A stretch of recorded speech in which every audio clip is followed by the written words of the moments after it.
இன்றைக்கி காலையில் அப்போ தான் டிஃபனுக்கு ரெடி பண்ணணும்னு நேற்று நைட்டே மாவெல்லாம் அரைச்சி வச்சுட்டேன். காலையில் கிச்சனுக்குள்ளே வந்ததும் ஃபஸ்ட்டு வேலை மாவு புளிச்சிருக்கான்னு தான் பார்த்தேன். நல்லா புளிச்சு வந்திருந்தது. அதை எடுத்து அப்படியே ஓரமாக வச்சுட்டு தேங்காய் சம்மந்தி செய்ய ஸ்டார்ட் பண்ணிட்டேன்.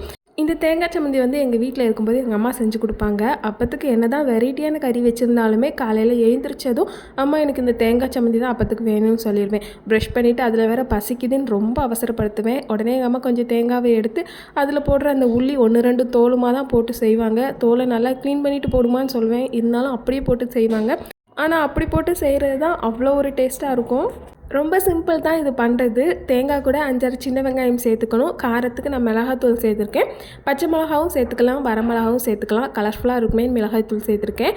அது கூட கொஞ்சமாக உப்பு போட்டு நல்லா கொரன்னு அரைச்சி எடுத்துகிட்டு கடுகு கருவேப்பிலை போட்டு தாளிச்சிட்டு ஒரு 5 நிமிஷம் போல் பச்சை ஸ்மெல் போகிற வரைக்கும் அந்த தேங்காவை எண்ணெயில் போட்டு அப்படியே நல்லா மிக்ஸ் பண்ணி எடுத்துட்டோன்னா போதும். அப்போது கூட வச்சு சாப்பிட்றதுக்கு அப்படி ஒரு டேஸ்ட்டாக இருக்கும். கண்டிப்பாக நீங்களும் ட்ரை பண்ணி பார்த்துட்டு எப்படி இருக்குன்னு சொல்லுங்கள்.